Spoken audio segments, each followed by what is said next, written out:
Hello friends, இன்றைக்கி என்ன தெரியுமா செஞ்சு காமிக்க போகிறேன்? என்ன குழம்பு தெரியுமா? நல்ல மருத்துவ குணமுள்ள பூண்டு மிளகு குழம்பு தான் செஞ்சு காமிக்க போகிறேன்.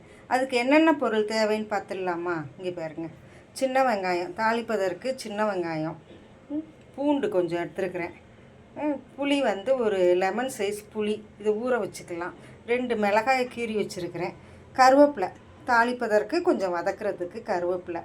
இங்கே பாருங்கள், மிளகு 1 ஸ்பூன், சீரகம் 1 ஸ்பூன், 1/4 ஸ்பூன் வெந்தயம். இது வறுத்து அரைக்கணும். அடுத்தது இங்கே பாருங்கள், வெங்காயம் ஒரு 10-12 சின்ன வெங்காயம், பூண்டு இந்த அளவு பூண்டு எடுத்து வச்சுருக்கேன், இந்த அளவு பெரிய தக்காளி. இதெல்லாம் வதக்கிறதுக்கு, இதெல்லாம் வதக்கி அரைக்கணும். இந்த தாளிப்புக்கு கடுகு, சோம்பு, கொஞ்சோண்டு வெந்தயம், 2 காஞ்ச மிளகாய் எடுத்து வச்சுருக்கிறேன். இது கடைசியாக போட்டு இறக்குறதுக்கு நாட்டு சர்க்கரை. இது பாருங்கள், மிளகாத்தூள், மஞ்சத்தூள், வெறும் மிளகாத்தூள் எடுத்து வச்சு 2 ஸ்பூன் மிளகாத்தூள், 1 ஸ்பூன் வெறும் மிளகாத்தூள், ஒரு 1/4 ஸ்பூன் மஞ்சத்தூள். இதுதான் இந்த பூண்டு மிளகு குழம்புக்கு தேவையான பொருட்கள். தாளிப்பதற்கு நல்லெண்ணெய் எடுத்து வச்சுருக்கிறேன், இதில் தான் தாளிக்கணும்.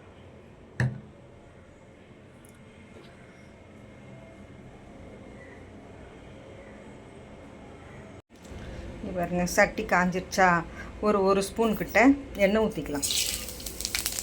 எண்ணெய் ஊற்றிட்டு மிளகு, சீரகம், வெந்தயம் போட்டு வதக்குவோம்.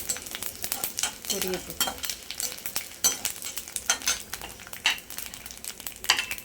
புரிஞ்சிருச்சா?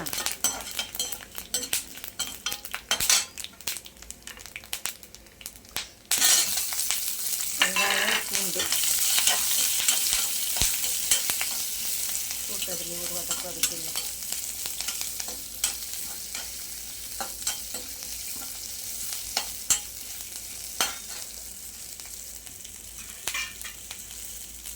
கொஞ்சம் கருவேப்பிலை,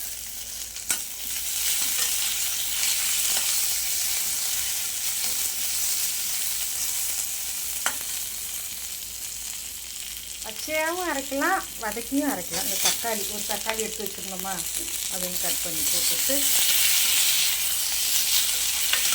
பச்சையாக அரைச்சும் தாளிக்கலாம், இப்படி வதக்கியும் அரைக்கலாம். அடுத்தது வதங்கட்டும். இப்போ இந்த அளவு வதங்கினா போதும், நல்லா வதங்கிடுச்சு பாருங்க. இதை ஒரு பிளேட்டுக்கு மாற்றி ஆற வச்சு நம்ம அரைச்சி வச்சுக்கலாம். எடுத்து ஒரு பிளேட்டுக்கு மாற்றிடலாம். இப்போ தேவைக்கேற்ப உப்பும் போட்டு, கல் உப்பும் போட்டு, உப்பு போட்டால் சீக்கிரம் வதங்கணும், அதையும் போட்டு நல்லா வதக்கணும்.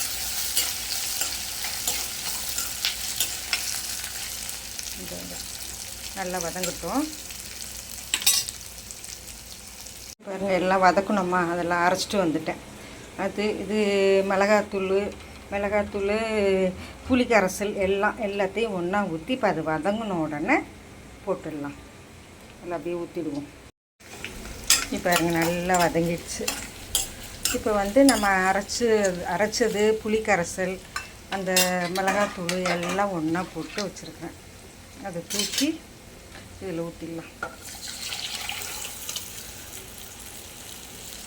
ஊற்றிட்டு நல்லா கழுவி ஊற்றிட்டு நல்லா கொதி ஒரு 10 நிமிஷம் ஸ்லோலே வச்சு கொதி வந்தால் போதுங்க. சுவையான பூண்டு மிளகு குழம்பு ரெடி. இந்த கொதி வந்த பிறகு காமிக்கிறேன். இங்கே பாருங்க, இந்த ஸ்டேஜில் நல்லா வத்திடுச்சு பாருங்கள், எண்ணெயும் பிரிஞ்சு வந்துருச்சு. இந்த ஸ்டேஜில் நம்ம ஆஃப் பண்ணிடலாம். என்னோடய ஸ்டைலில் பூண்டு மிளகு குழம்பு ரெடிங்க. நீங்களும் இதே மெத்தடில் வீட்டில் செஞ்சு பார்த்துட்டு எப்படி இருக்குது என்னன்னு சொல்லுங்கள். போனாராஜா சேனலுக்கு சப்போர்ட் பண்ணுங்கள். இது உடம்புக்கு அவ்வளோ நல்லதுங்க. இதுக்கு மருந்து குழம்புன்னு கூட சொல்லுவாங்க. பாருங்க, கடைசியாக இந்த நாட்டு சர்க்கரை ஒரு 1/2 ஸ்பூன் எடுத்து வச்சுருக்கிறேன், அதை போட்டு இறக்க வேண்டியதுதான்.